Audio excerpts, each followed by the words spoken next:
9 महिने 9 दिवस मायन वागावल तुला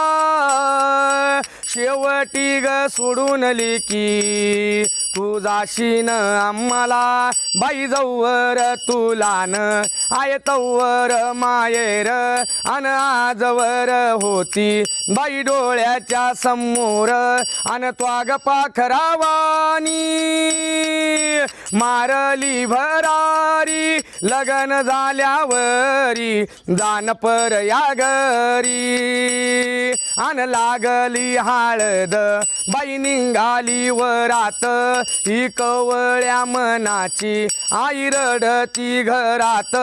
बाई लागल लगन अन मिरवली वरात लेक चालली ग बाई माहेर सोडून अग ज्याची वती त्या